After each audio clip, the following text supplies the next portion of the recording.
I came from the mud. There's dirt on my hands. Strong like a tree. There's roots where I stand.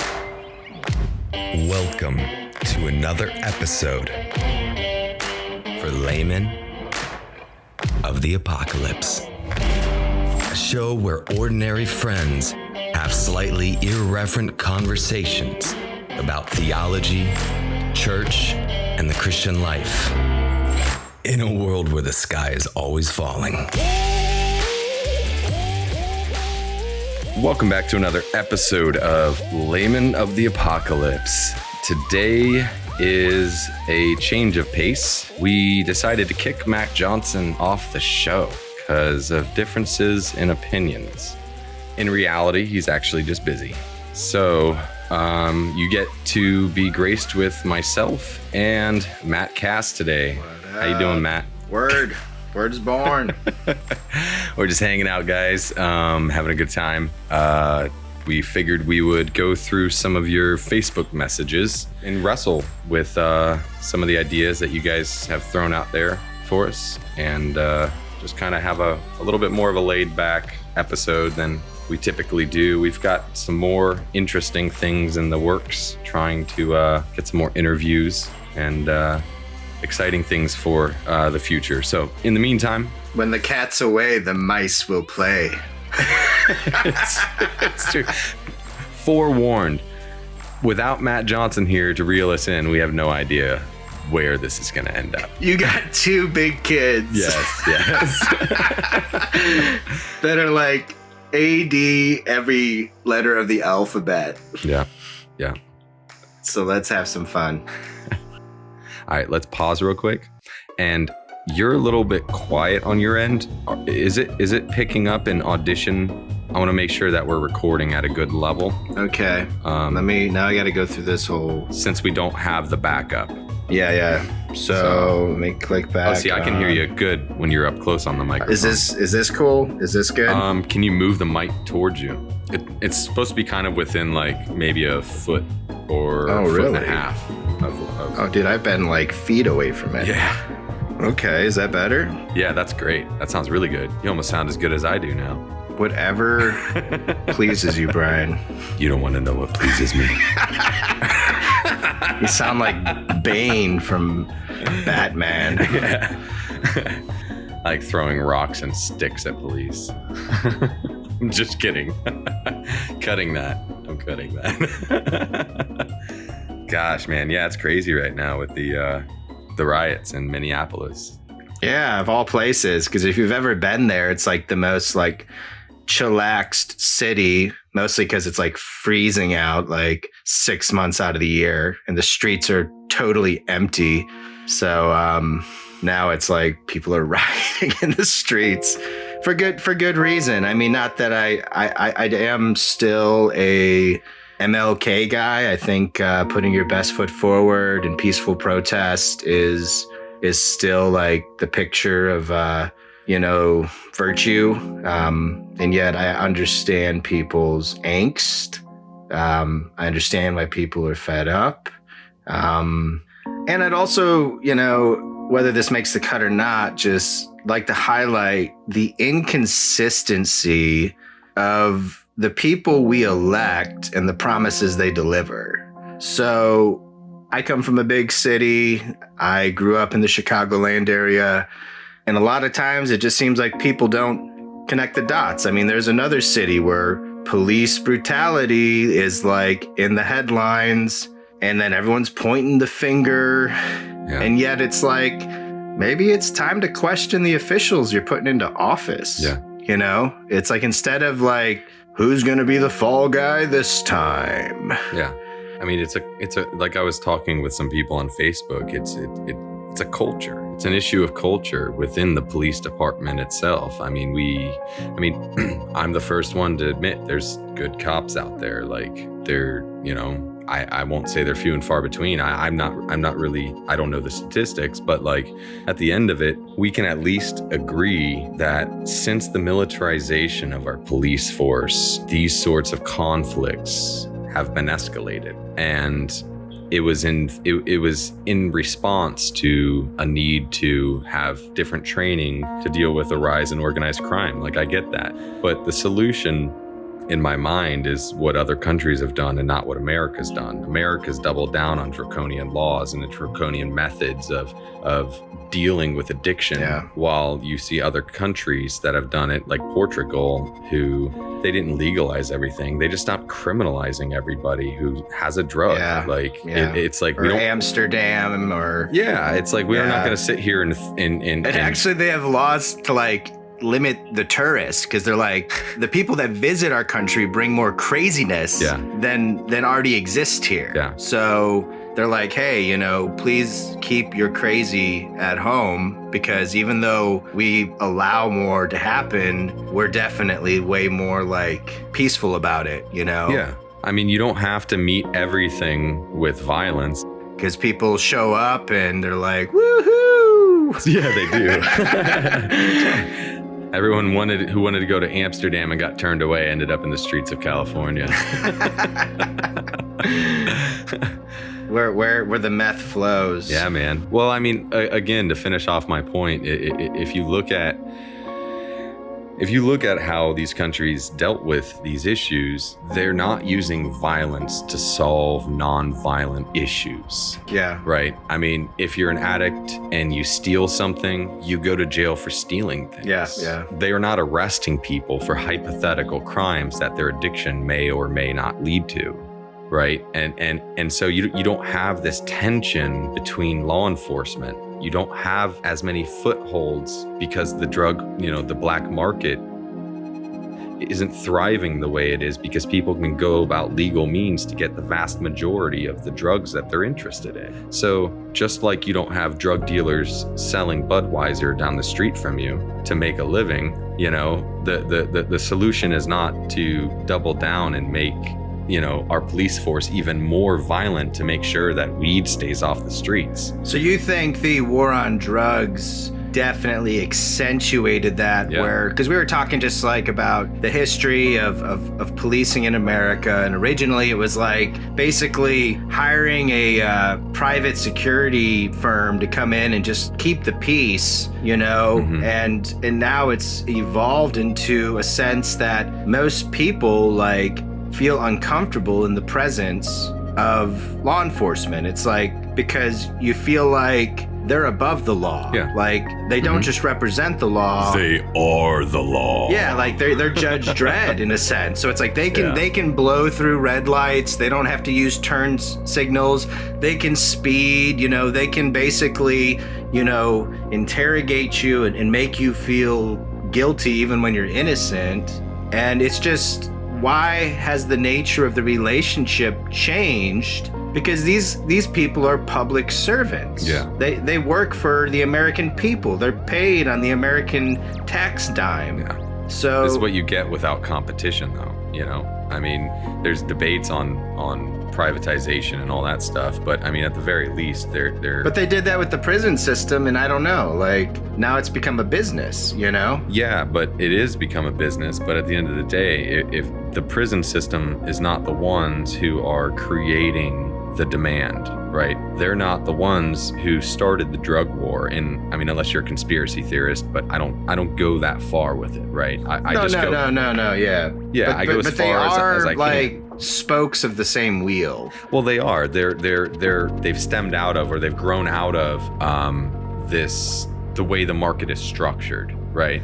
But if there was no, and even law enforcement is just following orders. Like they're not like the ones that are legislating or No, exactly. And but that does get to a problem where we, in the name of dealing with the war on drugs, we go and we amped up our police force. Yeah. And now we're seeing 20, 30 years later, like most people are like, just comply.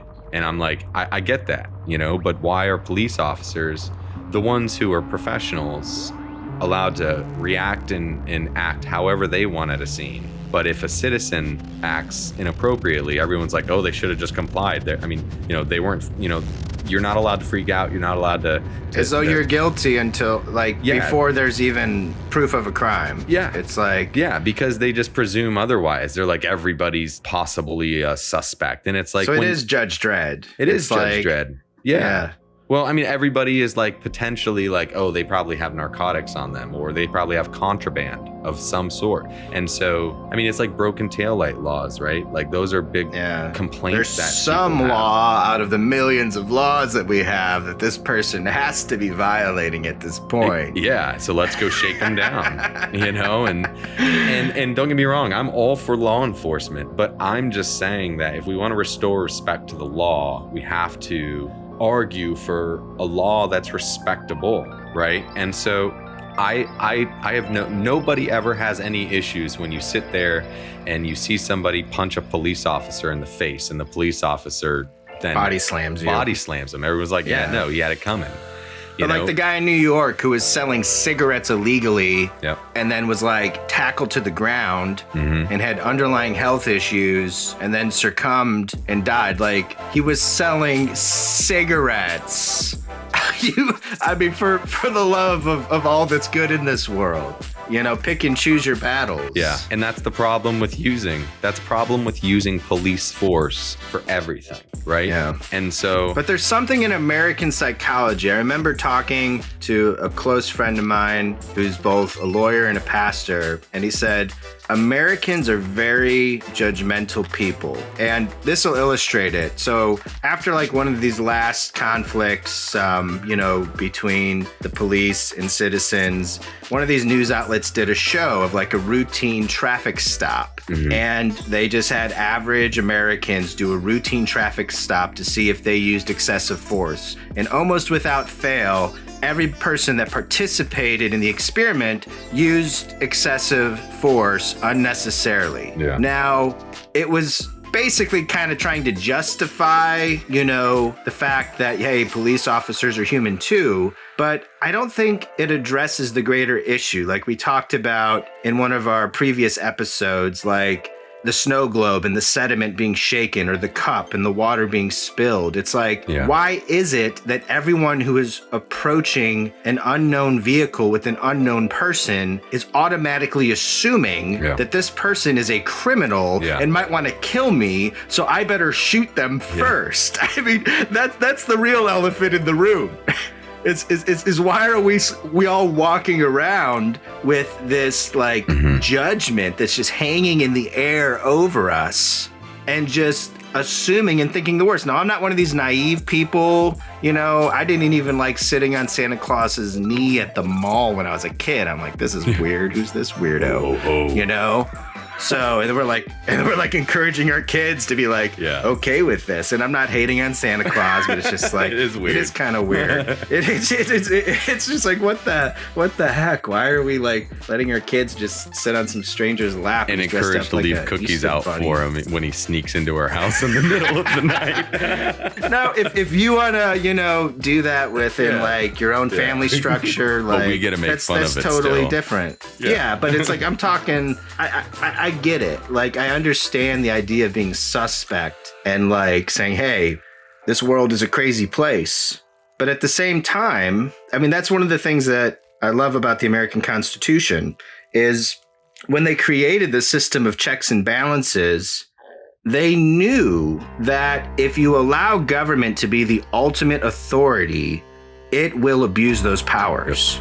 Yep. So when they say innocent until proven guilty, it's not because they didn't know that human nature is bent towards evil.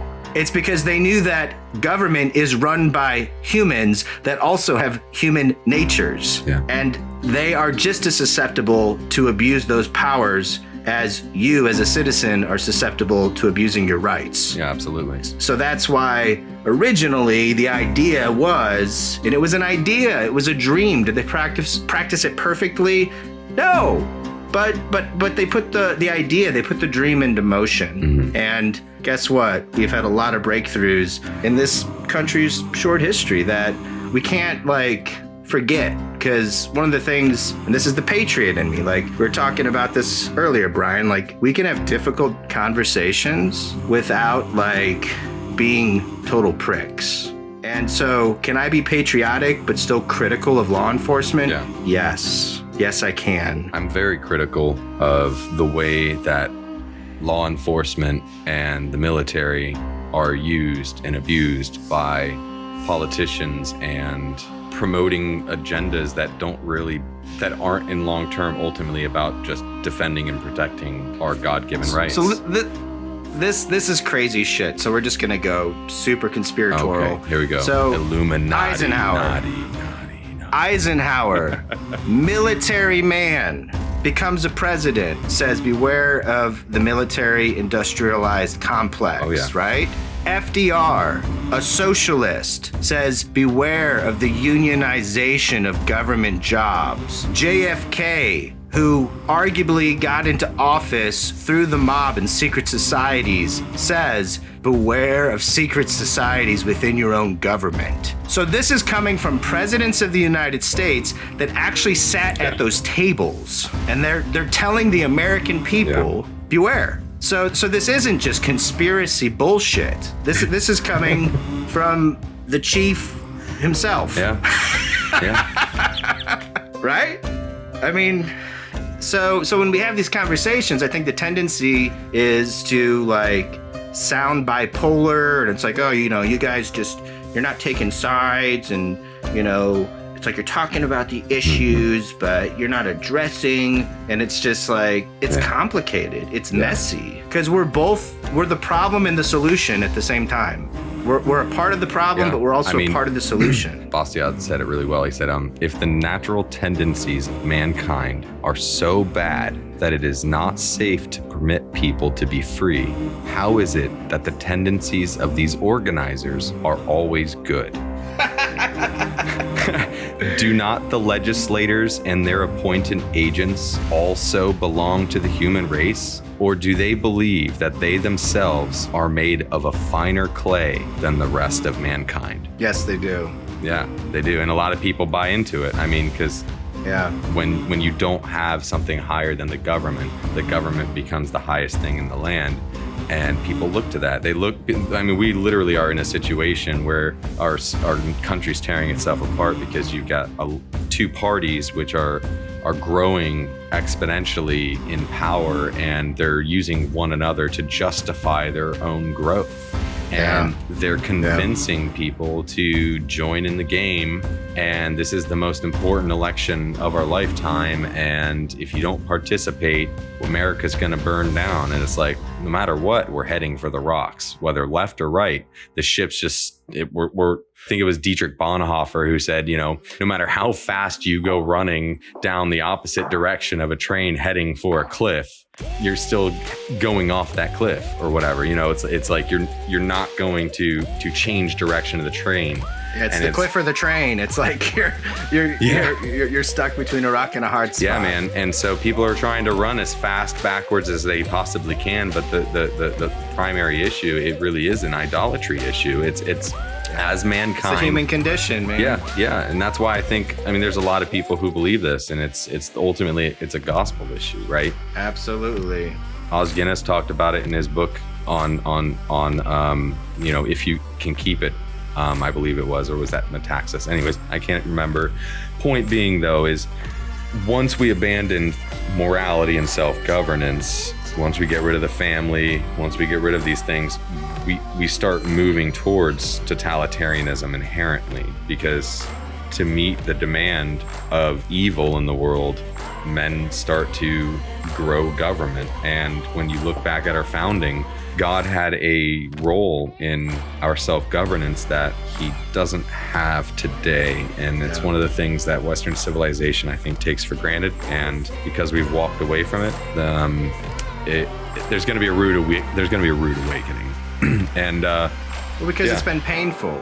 It's been painful. Like, there's been so many debates about God, and yet, even in the midst of the debate, civilization was making progress. So we say, don't discuss God, religion, or politics. Mm-hmm. Well, that's exactly what we need to discuss, Yeah. because we're so desperate to avoid conflict that we will sacrifice anything for peace. We'll even violate our own consciences, you know? We'll even betray our own neighbors, our own family, our own friend. Just give me peace at any cost.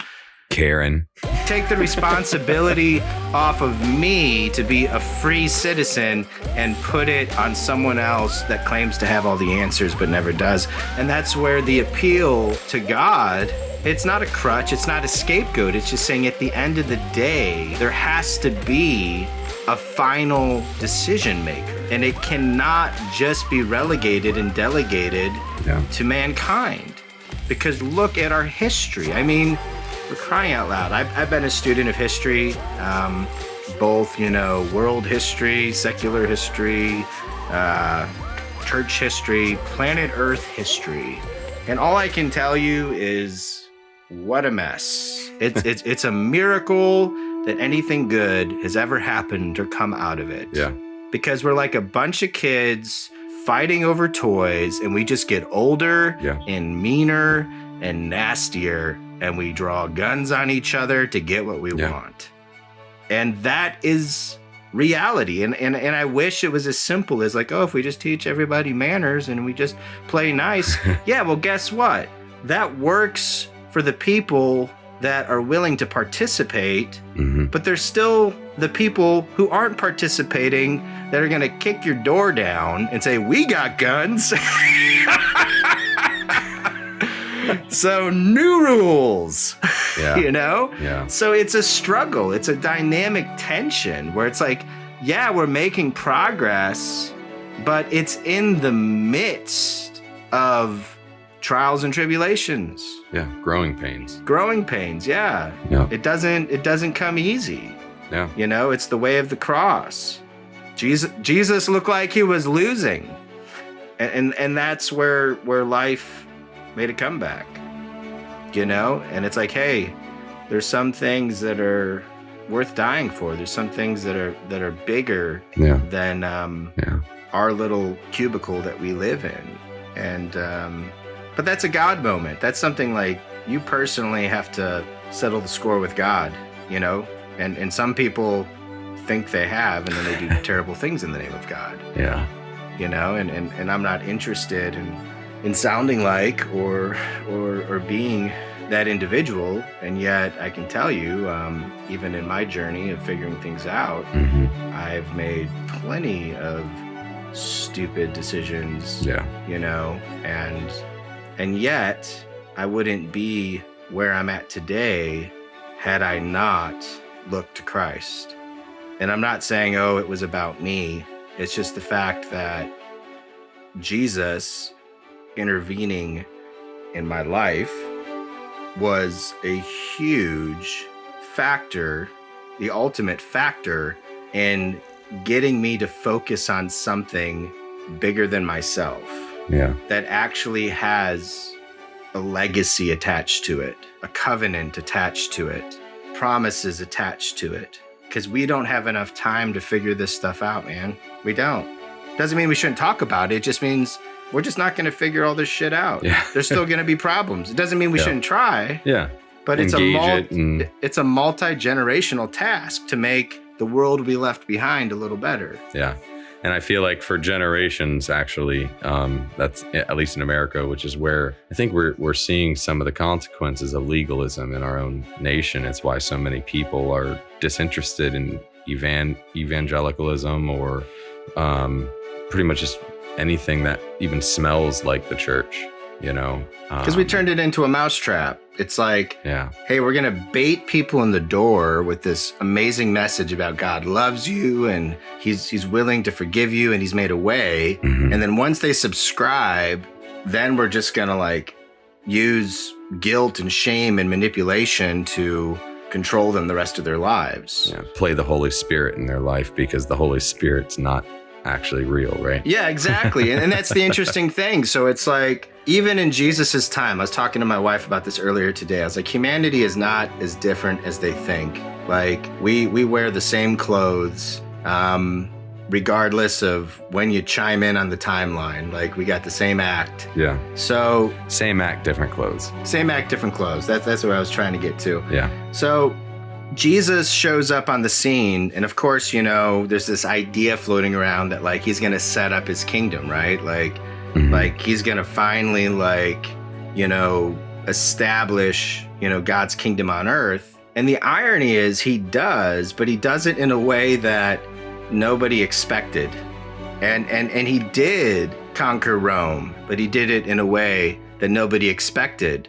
And it happened through the cross, but over a period of time, because he decided to use people to bring about his purposes.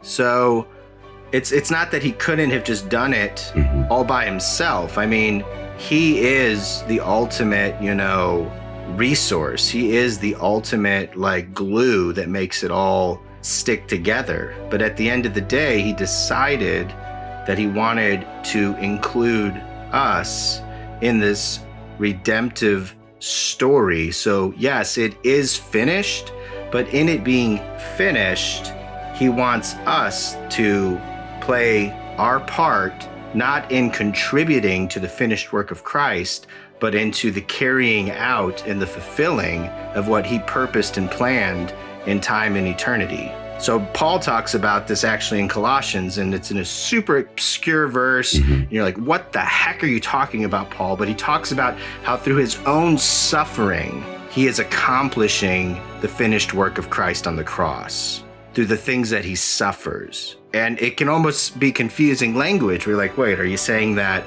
you're like contributing or adding to what Christ has done? And if you know anything about Paul and his theology, absolutely not. That's not what Paul's communicating.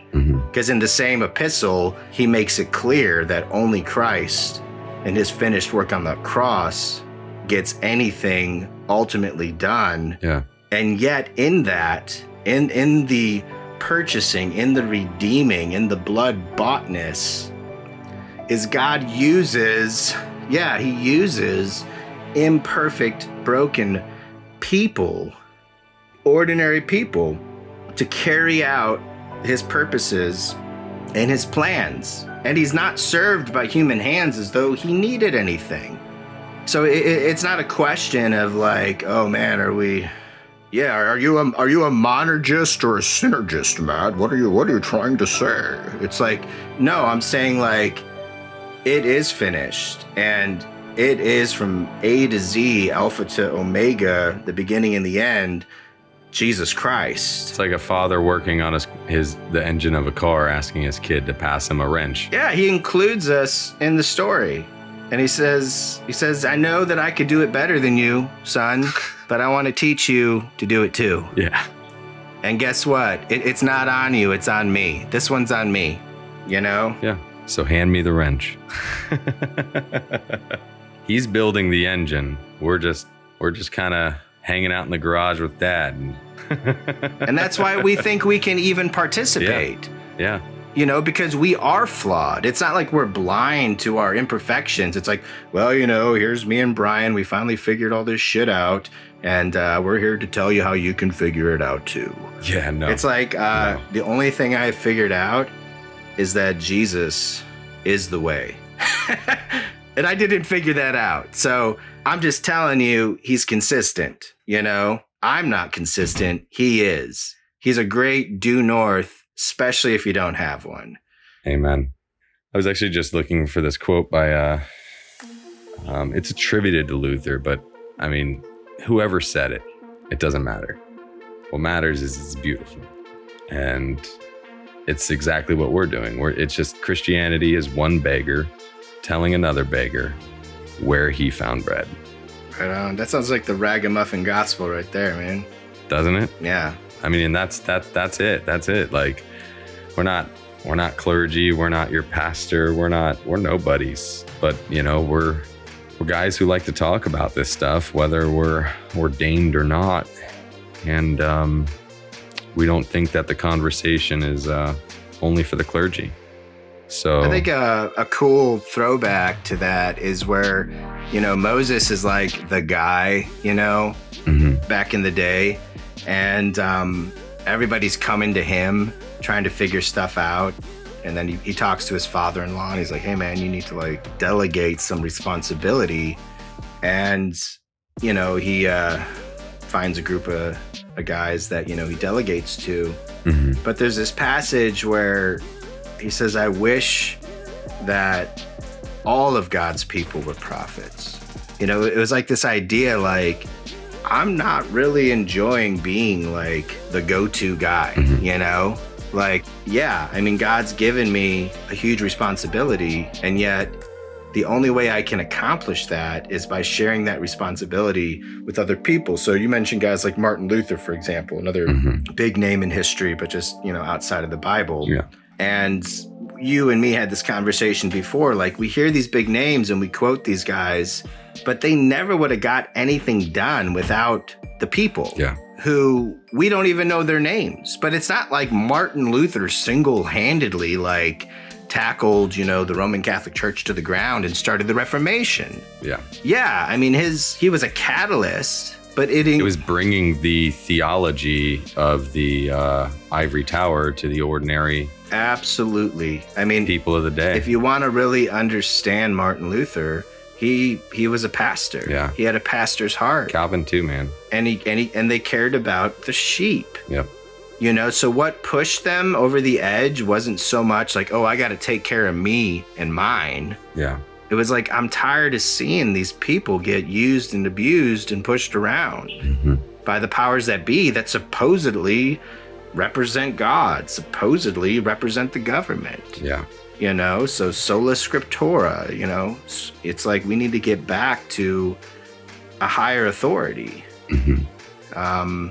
that we can appeal to, even though you might get your head chopped off in the process. And that was a risk he was willing to take. Mm-hmm. And God showed him tremendous favor, and he was far from perfect. I mean, he was the drunken German monk. Like, he is by his own confession. There's no, like, even clearing up the record on that. Yeah. Like, Yeah. you know, they tried to do a PR hit on the guy. Mm-hmm. They even tried to buy him off, throw him a bone. Yeah.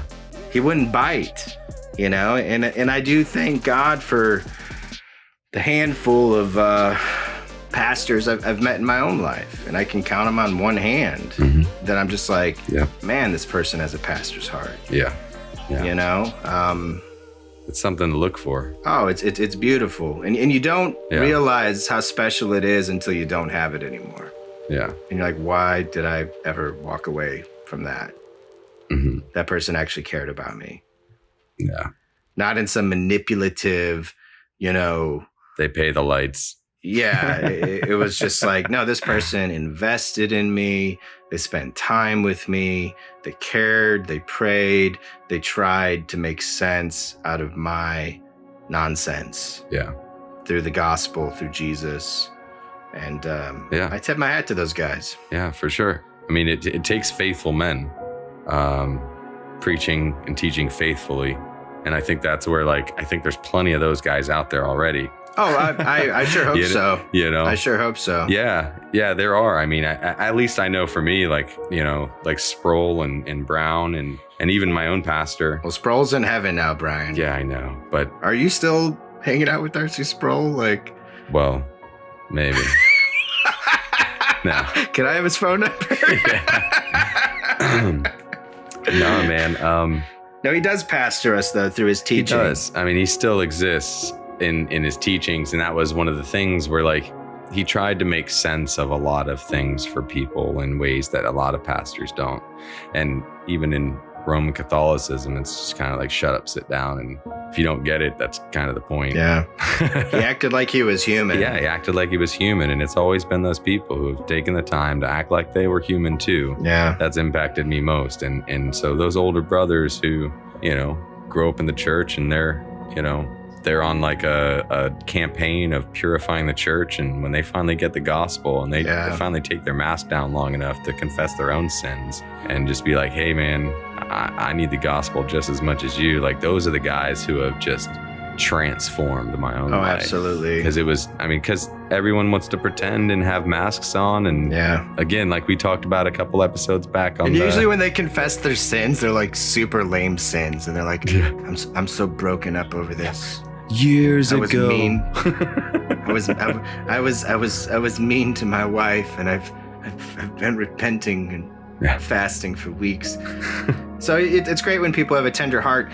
And this is a reminder I would have, though, and I think most of the people that we're talking about would agree with this, is even the character of an elder, of a pastor, is the grace of God. Mm-hmm. And we forget that about God gives gifts to his church.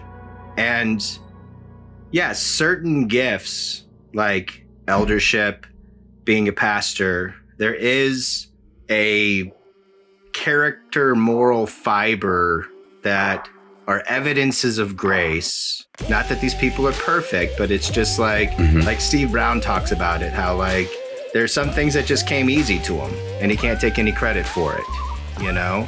And but he's humble enough of a man to be able to say that. But he's humble enough to admit that. Yeah. And that's where when people get these complexes that they think that they've like earned their spiritual pedigree. Yeah. And they're not humble before man, which makes you wonder how humble they are before God.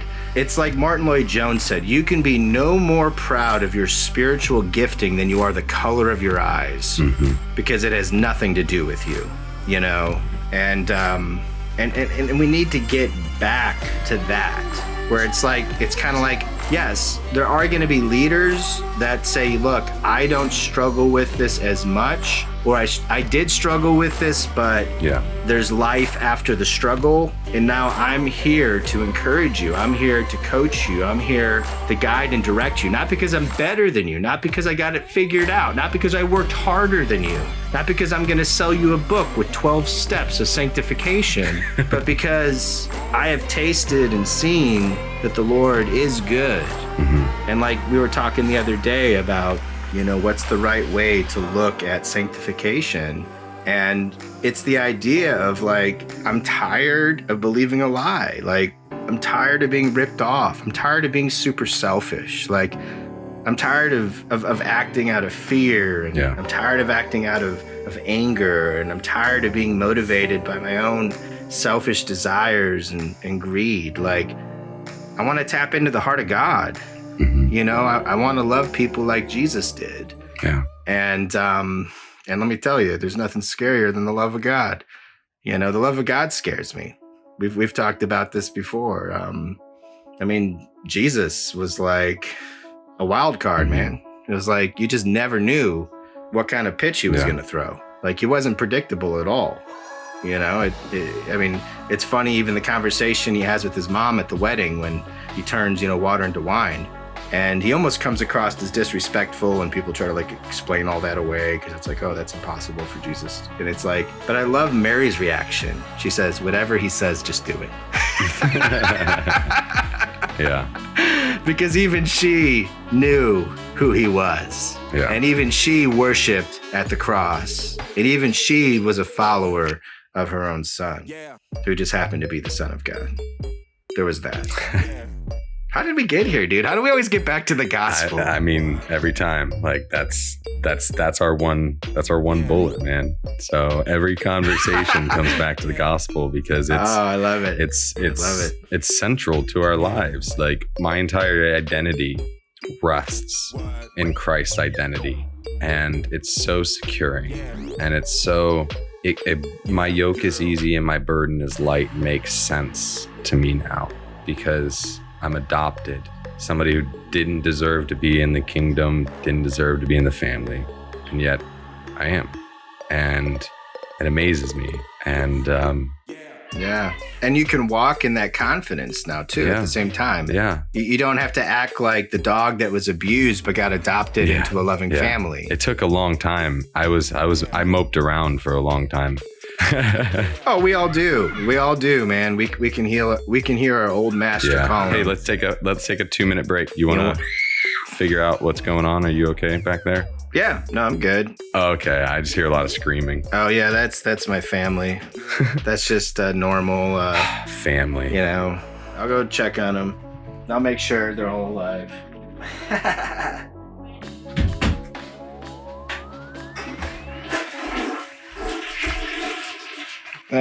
You still there? Oh, you just listen to me pee? It's a really good mic, huh? Picks up my children screaming and Do you feel like we finished up the police brutality conversation? Here, let me share something real quick that a friend of mine, Andrew Harper, from my local church, he wrote an article on his blog called Throwing Rocks.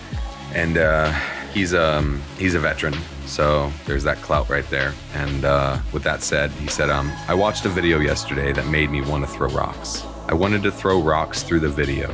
I wanted to throw rocks and make the murderous bully blink, duck, jump. Anything to give his victims space to breathe. We have a lot of problems in this country. One of those problems is the standing army, known as law enforcement. I remember 20 years ago, my international friends spoke of traveling in the United States and being afraid of American police because of how warlike they appeared. At first, I didn't get it. In fact, I thought the police I encountered internationally looked comical and that American cops looked quote-unquote professional, because that is what I was indoctrinated to believe as an impressionable young American with more TV viewing time than discernment. Since then, I have grown in my understanding. I now understand that bright colors and clear markings on international police vehicles are a way of marking out where and with whom help can be found. In America, we have a far more adversarial approach. Speed traps, sobriety checks, unmarked cars, stop and frisk, and the fact we need Miranda rights read are all indications of a cat and mouse interaction between law enforcement and the population. Cops, like the one I saw abusing his power on video yesterday, should expect to have rocks thrown at them. They should expect to have to duck and cower when manhandling peaceful people.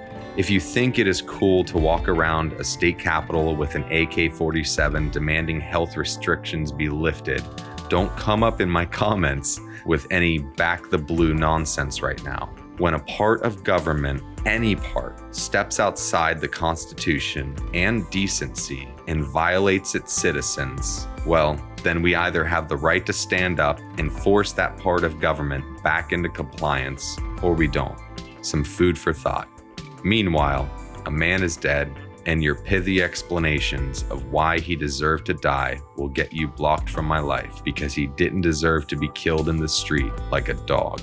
And I won't waste my time trying to explain that to you. That was good, man. That could be like a children's book. Yeah. A dark children's book. No, I think kids need to read books like that. And, it's interesting because I've had the unique privilege of befriending and knowing a few former special operators in my life. Yeah. And these guys are the best, the brightest, the meanest, the toughest. I mean, so much so that they don't need a whole lot of oversight. Mm-hmm. And most of them go on and are super successful. And then, of course, life happens to them and they deal with the same circumstances we all deal with as free citizens. And I even read an article once where a guy's like, dude, it's almost harder sometimes to be a free citizen than it is to be a Green Beret. But my point being this is one thing is common in almost every one of these guys I got to like vibe with. And at the end of the day, it was like, don't trust corporations and don't trust your government. Yeah. And guess what? These guys, they were loyal. They don't spill their beans. They don't talk about the stuff they're not supposed to talk about. To be honest, I think they just don't give a fuck. It's like, they're like, I seen some shit and it's none of your damn business, But at the end of the day, I was just like, wait a second. These guys are like the tip of the spear when it comes to like patriotism. Like they're the person that the president calls on when they want to get shit done. And they're saying, don't trust the government, believe in freedom, don't trust corporations, fight for your rights. So law enforcement's cool. But I love that guy in Washington who I think he was a special operator and then he went into the police force and he made like a public statement in his police uniform and they threw the book at him like, well, you know, you broke policy, blah, blah, blah. And it's like, this dude's a warrior. And he's the one telling you, like, don't let your government do this to you. I can't tell you how many veterans that I meet who become skeptics of the very system that they were sworn to serve. Well, they pat him with money at first. Yeah. And then eventually, you know, their marriages fall apart, their finances get challenged, their business ventures, you know, buckle at the knees. Yeah, their health care is crap. Yeah, they become humans like the rest of us. Yeah. And yet, I don't look at them as like, oh, you missed the bus. Yeah. I look at them and I'm like, you're the type of person that has overcome insurmountable obstacles. Because when they're hand-picking these guys, they're looking for guys that have the never say die spirit. Mm-hmm. They're looking for guys that aren't quitters. They're looking for guys that do their job, get the job done. So I'm interested in what those guys have to say when they have a free moment to speak for themselves. And I have found a consistent narrative. And these are guys with top secret clearance. And like I said, they're not spilling their beans. Yeah. They're just saying, I wouldn't trust them. Yep. Doesn't mean you don't show respect. Mm-hmm. You know, and that's the thing. It's like, at the end of the day, I'm not an anarchist. I'm not anti-government. That's not what I'm going for. But if you don't understand how you can respect someone and not trust them, then you got a lot of growing up to do. Yeah. You know, so what we're saying is, why is it as free citizens who are innocent until proven guilty that we're not shown the same respect? Because that's why these guys originally signed up, because they believed in freedom. Yeah. And then they found out it was about control. And most of them tap out. They're like, fuck this. Like, their patriotism is being taken advantage of. It is. And that's what I tell people about Vietnam vets. I'm like, those were some of the baddest mofos ever. Mm-hmm. Those were the children of like the World War II vets. They wanted to be like their dad. They wanted to be like their uncles. And then their country used them. It's one of the things Dietrich Bonhoeffer struggled with back in World War II. They used the patriotism that they knew was there. Yeah, because people want to serve and protect their family, their country. Like that's a pretty normal desire, is to protect the place that you live. And I think cops even originally become cops because they want to stop the bad guy. Yeah, of course. And we're saying, wait a second, like make sure they're actually the bad guy first. Yeah. And make sure the punishment fits the crime. Yeah. Yeah, eye for an eye. It's not, oh, you spit in my face. You're challenging my authority. I gotta shoot you. Yeah, like choke you out. That's super gangster, man. Yeah. That's like, that's super cultish. Yeah. Like. Yeah, and we want to resist that. Yeah, whether it's in the church, the government, like in the home. Yeah. I don't care where it's at. Mm-hmm. It's just not right. And there's higher authority in every one of those realms. I remember telling that to my wife. I said, look, at the end of the day, we both love to argue, we both love to debate, but we both have to realize that there's a reference point to reality, and God is the highest authority. So as good as my arguments may or may not be, or as many people as I win over to my cause, or as good as your arguments may or may not be, and as many people you win over to your cause, at the end of the day, what has God said? You know, he's a person too. He has thoughts, he has feelings, he has dreams. Just be careful. You're moving in the direction of theonomy right now, bro. we gotta bend the knee to God's law. And I mean, I agree to it, but I don't think it's as cut and dry. There's an element of truth in every camp. Yeah. Like no one part of the body of Christ has all the answers. Yeah. And yet what they do is, I love what a good friend of mine once said. He said, the church creates gift colonies. And what he meant by that was, we just hang out with people that are just like us. Yeah. So we can just talk about how right we are. Yeah. But then we don't benefit from the rest of the body, because the body is so different. And if you don't think that your body doesn't fight over the food supply, you don't understand your anatomy. Like, thankfully, your body knows what the vital organs are. But this is where I like to remind people that Jesus is the head of the church. Yeah, of course. There's only one head. You are not Jesus's eyeball. You are not Jesus's ear. You are not Jesus's mouth. Jesus is his own head. Like, we are the body of Christ.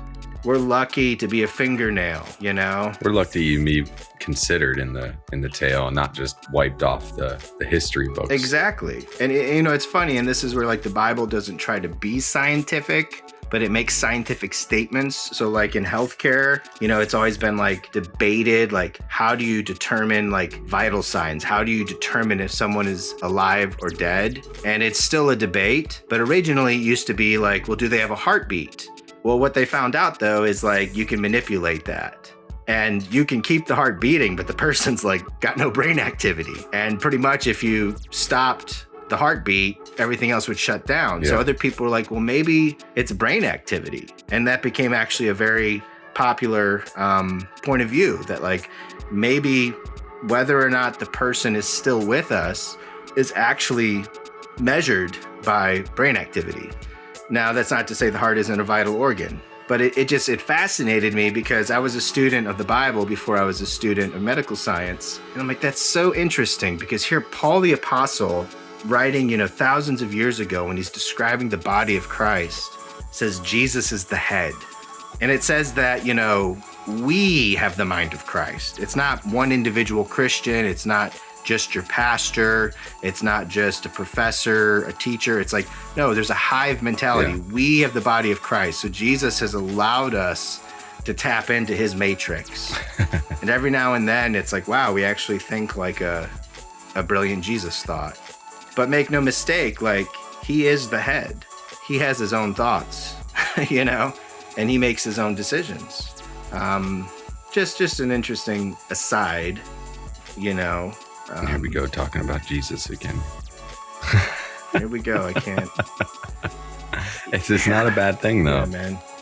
You'll never. I remember one time I was talking to a well-known teacher, and I'm not going to mention their name because it'll offend some people and affirm others. But someone asked him a question, about like the Bible and, how do you know it's true? And I remember he held the Bible up and he said, you will never escape this book.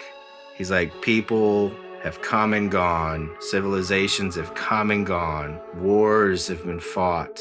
He's like, but you will never escape this book. So that was a pretty good answer, man. It is a strange irony of our human existence that book is still around, whether you believe it or not. Yeah. People have tried to destroy it. Well, it's interesting is because when you abandon the standard of Scripture and God's justice revealed therein, you pervert justice, as Proverbs would describe. Sort of when we walk away from God, we become fools ourselves. Yeah. And that gets fleshed out in all sorts of places in Proverbs, but the overarching principle is there. It's like we as a society have walked away from a just use of law, and in doing that, we are reaping the consequences of creating our own standards of justice. So it's no longer an eye for an eye. It's an eye for a hanging, or it's an eye for a lynching.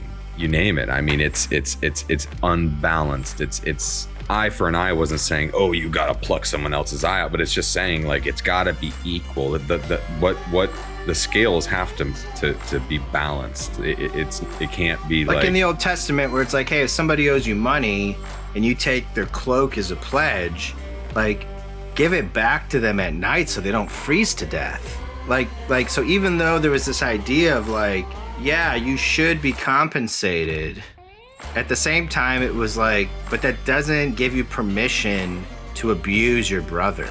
Yeah. There's value in dignity in human life. And God is consistent in that, because then in the New Testament, when Jesus is talking about forgiveness, he's like, look, if somebody owes somebody money and they're forgiven, but then they go beat somebody up who owes them less, like that's garbage. you missed the whole point. So the point of keeping the law is not so that you can abuse. It's not an excuse to break the law. Yeah. You know, you were talking about sins of omission and commission, and I know that's like theological jargon that some people might not be familiar with, but it's the idea that things that you're not supposed to do, and then things that you are supposed to do. Yeah, so we don't just screw up by doing the wrong things. We also screw up by not doing the right things. Yep. And honestly, I think that's maybe a little more offensive. Yeah. I don't know. Because it seems like we were talking about this yesterday, and I was like, dude, we got to get this recorded. And just why was Jesus so angry at the Pharisees? Why did he get so mad at these guys? And yet, you know, he had great compassion towards adulterers, and he was patient with, you know, tax collectors and prostitutes. And we were saying because they didn't get it. Like, they thought that their good works, which looked good, like as far as like on paper, as far as humans were concerned, it was like, yeah, these dudes, like they cross all their T's and they dot all their I's, and you know, they don't smoke, drink, or chew, or go with those who do. and Jesus was just like, guys, like, you don't get it. Like the whole reason I came was to die on a cross, to fulfill the law, to fulfill the righteousness, to fulfill the justice of God. And here you are trying to brag and like convince me that like I shouldn't even be here right now. And we were using language that was kind of explosive and dangerous. And I said it's almost like God is more offended when people shun his grace than he is when people break his law. And my scriptural support for that was in Hebrews, when the writer was talking to these Jewish Christians that were tempted to go back to the law. And the writer says, you will literally have to trample the blood of Jesus under your feet to do that. He didn't pull the law card out. He wasn't like, violation, blows his whistle, you know, 10-yard penalty, first down. No, he was like, you guys are literally like trampling the blood of Jesus under your feet. You're acting like none of that even mattered. None of that made any difference at all. And you're gonna go play religion again. Go play pretend in the land of make-believe that you're better than other people, and that's why God's gonna let you in. And then he basically turns around and he tells these people who clearly have never fornicated or committed adultery or done anything sexually promiscuous. Jesus talking to the Pharisees. Yeah, Jesus talking to the Pharisees, because they were so self-righteous that they were like, oh, I've basically, you know, fulfilled the law, you know. According to the law, blameless. Hebrew of Hebrews. Blameless. Yeah, Pharisee exactly. of Pharisees. And here's Jesus pulls back the veil, and he's like, dude, you think you fulfill the law? You aren't perfect. That's the standard. He says, even if you think about a woman with lust in your heart, you've committed sin. That's not to go make people who know that they struggle with pornography feel like crap about it. No, that's not what it's to take the self-righteousness of the Pharisee and cut them down at their legs, man. Yeah. It was to convict the unconvictable.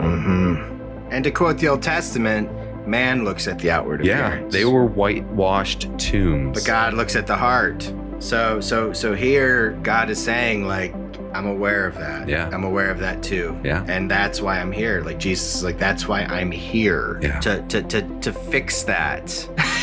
Why are you treating me this way? Like I'm the solution to your theological problem, that you can't keep the law, but you think that somehow you're better than everybody else. And you know what? When Christians do it, it's even worse. Yep. That's why the Epistle to the Galatians was written. And guess what? Christians have done it. The Apostle Peter was guilty of getting sucked into the Galatian heresy.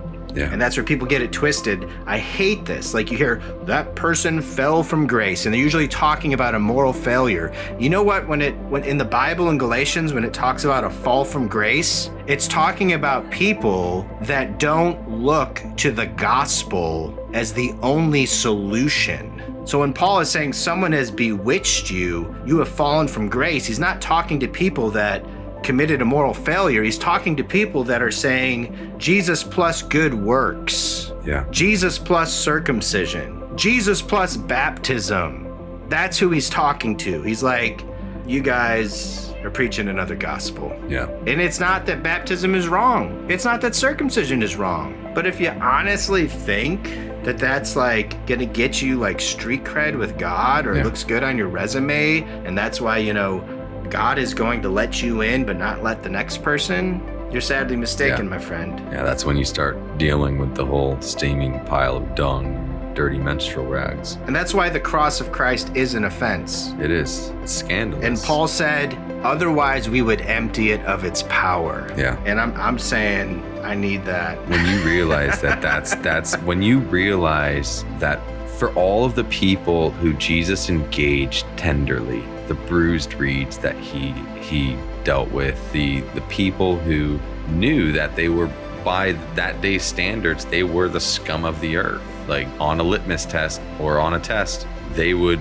fail, and the Pharisees would be the ones who God would come and be proud of. But religiosity is not what God's after. He's after this sort of this more deeper relationship. And so he wants to be able to say, I did that. Yeah, he does. And so you've got these people who are coming to God and they're like, dude, why are you even talking to me? Don't you realize? Don't you know who I am and what I've done? Yeah. And Jesus is like, yeah, I know exactly what you've done. And then he tells them their sins and they're like, oh my gosh, you were watching me. So let me tie this into the episode. So a lot of people don't understand that grace means favor. And then a lot of people even more confuse it because they think that they have favor because they're perfect. But that's why it's called grace. So Martin Luther King had favor with God. Was his theology airtight? No. Was his morality airtight? No. Was he God's man in God's hour? Yes. Did he change the world as we know it? Yes. And am I gonna get all like racist in my theology and say, well, because he doesn't believe it exactly the way I believe it, and because, you know, he didn't hammer out everything, and because, you know, he questioned this or doubted, it's like, you know what? That dude took a stand in a way that most Christians wouldn't. And if you don't understand the grace of God and how it could cover someone, and that person can be shown favor even in their imperfections, you don't understand the grace of God. I'm sorry. You just don't get it. Like the story of Samson. Samson never showed repentance once, but he was God's guy. And everyone wants to say, well, you know, sometimes the Bible gives us bad examples so that we don't make them. I've read the story of Samson many times. It's a very short story. Yeah. I've read the story of Jonah many times. It's a very short story. Guess what? They were bad examples and had terrible attitudes, but they were God's guy. Their theology sucked. God is always the hero in the story. Yes. And that's what I'm getting at. I'm just like, what am I saying, Ryan? Help me out here. Why is the rum always gone? I mean, I almost feel like I feel like we're actually having simultaneously two conversations going on at the same time. Well, C.S. Lewis, when he wrote, would have 5 with himself. Yeah, that's true. Like he wrote That's at like true. 5 different levels of like intelligence. Yeah. And it's like, well, I can't hang with him on that level, but I can hang with him on this level. And then you reread him and you like graduate to another level, but then you realize you still can't hang with him at this level because he's juggling. I think it was C.H. Spurgeon that said when he would be preaching, sometimes he would have like 6 different thoughts enter into his mind simultaneously. So we talk about this even in science. Oh, you know, the human brain is capable of so much more and we only use less than 10% of it, blah, blah, blah, blah, blah. Mm-hmm. Well, when God lights up your brain, you know, you can be having 2 conversations at once. But I'm not trying to dismiss or derail, you know, the original conversation. I'm just trying to like tie together, you know, the police brutality. And I know some people don't like to talk about race, quote unquote, but at the same time, it does always seem to be white cop, black person, or minority. Well, I mean, there's a whole discussion on history that we should do. We should do an episode on that one time. It's an interesting topic, and you know, I think we would handle it well because I mean, we're very comfortable with the fact that history isn't tidy. Yeah.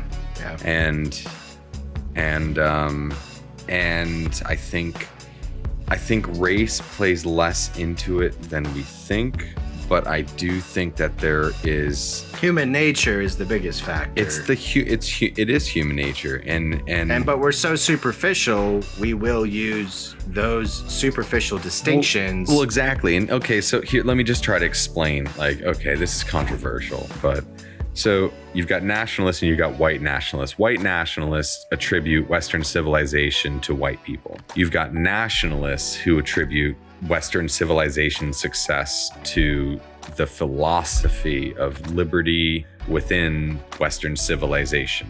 And then you have what I believe to be a view that includes God as the foundation for Western civilization, and that Western civilization is only unique insofar as it submitted to God, which was very little, but enough to make a difference. The biblical God, though, because if you go to other countries, there's a reason the caste system still exists to this day. Yeah, because karma teaches that those people who have basically gotten in power deserve to be there. Yeah. Right? Where the Christian worldview flips that on its head and is like, nobody deserves to be where they're at. Yeah, we are not consistent in our Christian thought, but there's enough that has gone a long way. Yeah. Or there's a little that has gone a long way. Absolutely. And we as a nation were self-governing at the founding of this country for the most part. Was there evil still? Yes. Absolutely. Anytime you read through history, there's evil, right? The opening chapters of the Bible, there's evil. So let's not be naive. The last chapters of the Bible, evil. It's all there. Like it's not in edited between out. the chapters of the Bible, evil. Exactly. The Bible doesn't steer clear of these topics, and so I don't think we should too. It's consistent, And so were there flaws? Yes. It's just like Christ bringing civility to a world of barbarians. He-Man.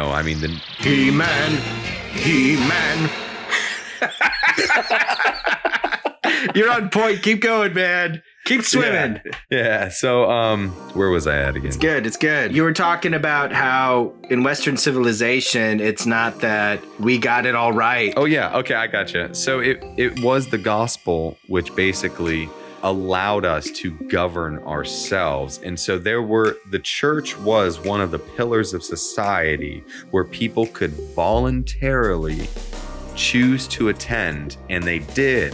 And they then governed their morality based upon the culture of their churches. Wasn't it Alex de Tocqueville, the French man that came to the United States during the early stages? And he said, you can hardly walk down a street without hearing a prayer prayed or a hymn being sung. And he marveled at the fact that America at that time was learning how to govern their individual selves. Because we knew that it was more important, right? We didn't want a state to govern us. But as we walk away from those pillars of society, this is the argument that Os Guinness lays out, and I think I called it the wrong book earlier. It was A Free People's Suicide. Did he write that other book you mentioned? Eric Metaxas wrote the other book, which is a good book too, and it actually kind of jumps off the conversation that Os Guinness started in A Free People's Suicide, and then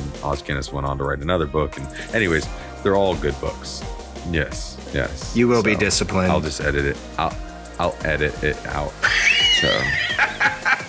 No, I'm just kidding. I'm going to leave that in there. Yeah. So the point being is he was articulating that the government, as we abandon these voluntary systems of self-governance from institutions that we can choose to go to or choose not to go to, doesn't matter. There's still institutions where we connect with a community, and we have a morality that is outside of compulsion. They hold us accountable to the things we claim to believe. Yeah, absolutely. They're not going around rounding us up. Yeah. It's we voluntarily participate because we're I claim to believe what you believe. Yeah, we all line up with certain thoughts and in groups, and like, we can all agree to disagree at the end of the day. You don't have to believe what we believe. You can be wrong. That's fine. But just don't disagree with the CDC. Yeah. We're the legislative branch of the government right now. Just so you guys know how dedicated we are to the CDC, we're both wearing masks as we're doing this internet conversation. And by mask, we mean our faces. Yeah. No. So self-governing, even there, right? So we didn't have to tell people, right? So they were like, here's the CDC government. They're like, hey, you guys need to self-quarantine. And everybody's like, okay, we'll do that. Where America in its inception was like, no shit. Like, we already figured out, that's the logical thing to do. Yeah, there's a sickness going around. Okay, I probably won't go do this or that. Like your Martin Luther quote. Like, that could be a quote of like the CDC. Like, he gave sound medical advice. And whether to, run headlong into or avoid the plague. Like, he just said, be sensible. It's just but now we have the boot of the law, right? So it brings us right back to our original topic. Yeah. We have the boot of the law. Doesn't matter how sensible people, like that surfer, right? Yeah. He's out there surfing. And they're like, excuse me, sir. There's literally nobody else on the beach. And they go out here. Dude, those sharks can contract COVID, bro. Yeah, he's transmitting it to the sharks. If a shark ate him, it could get COVID and wipe out the entire shark population in California. And I get the idea. Like, we're trying, like, this is a novel virus. We don't know anything about it. So novel's an interesting word. Well, yeah. I mean, it was a play on words right there. Yeah. See what I did with that? Conspiracy theories here. Oh, it's novel, all right. Yeah. Well, some novel bull. Anyways, baloney. Edit out. We're gonna edit fake news, bro. No. We're just having fun. Nah, we are. I'm just teasing. I forgot my thought though. You're like, no, I'm not editing. Yes, I am editing. No, I'm not editing. Yes, I am. Who knows? Basically, I'm editing this one. No. You're talking about this journey of American history and how we didn't have it all right, but because there was some gospel ideas that were infused into American culture. And what I was thinking about when you were talking about this, it's always fascinating how there's always these like coinciding like revivals and reformations that are happening alongside these huge political changes that are happening in the world. So while America was going to war with the crown, or contemplating going to war with the crown of England, guess who came from England? The missionaries, George Whitefield, the brothers Wesley, spreading the gospel. At the same time, America was preparing for this revolution, a revival was breaking out in the American colonies. And Benjamin Franklin and George Whitefield were actually like very close friends, just to put it on a timeline. So here's the very same country that we ended up going to war with.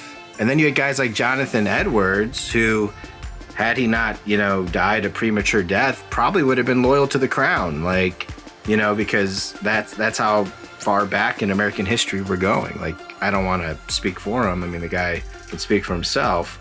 But it's just, these were interesting times. Like, good theology just wasn't born out of armchair theologians. These were people that were in the crucible of the space-time continuum.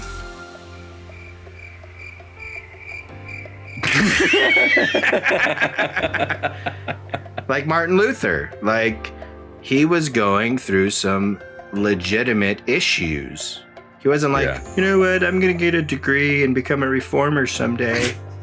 His father was a coal miner, wanted him to be a lawyer. He got scared by a lightning bolt, allegedly, and had, this come to Jesus experience, decides to become a monk, friar, whatever, and ends up pastoring this church and working at a university and changes the world. It was like, it was God's timing coinciding with man's timeline. That was something Martin Lloyd-Jones talked about in his book Revival. He's just like, it's a supernatural, sovereign activity of God. And yes, it might appear that some people are more in sync with what God's doing than others, but at the end of the day, it's God moving upon humanity that brings it to pass. And I think we're at one of those crucial crossroads right now where Jesus is building up the church and preparing it for what's to come, but out of great hardships, change, reformation is born. And speaking of change, there's a lot of change going on in Minneapolis today. There's riots, and there's groanings because a man who didn't deserve to die died, and there's no excuse for it, and there's hope for his family. Perhaps this will be a catalyst, a much needed catalyst for change in the world. It's like things are happening back to back. Everybody's watching Waco, and next thing you know, you've got this police officer with his figurative boot to this man's throat, and right back at I can't breathe again. And so we have to kind of address the elephant in the room and start questioning things. I was listening to Tim Keller, one of his book, Counterfeit Gods, earlier today, and he said occasionally he used the term disenchantment. He said occasionally the witch's spell is broken, and in those moments we can have an awakening. And so we have to all decide as a society, I think, to start stepping away from the legislation, to stop trying to control one another's lives.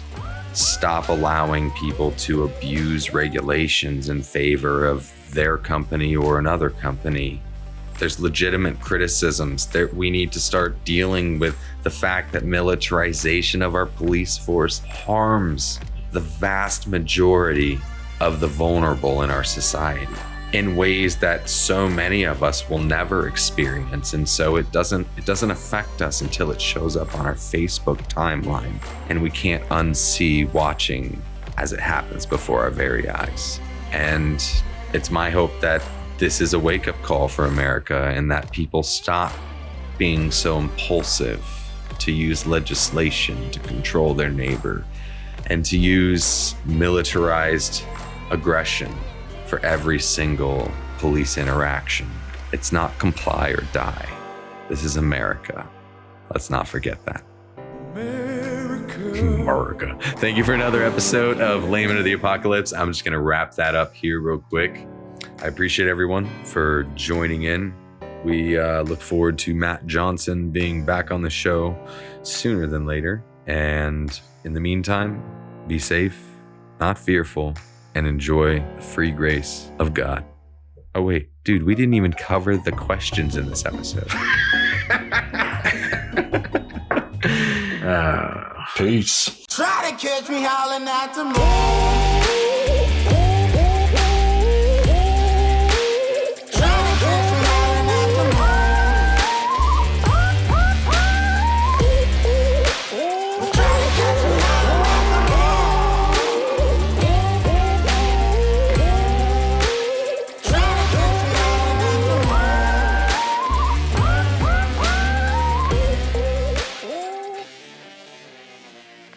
Of all tyrannies, a tyranny sincerely exercised for the good of its victim may be the most oppressive. It may be better to live under robber barons than under omnipotent, moral busybodies. The robber baron's cruelty may sometimes sleep, his cupidity may at some point be satiated, but those who torment us for our own good will torment us without end, for they do so with the approval of their own conscience. C.S. Lewis.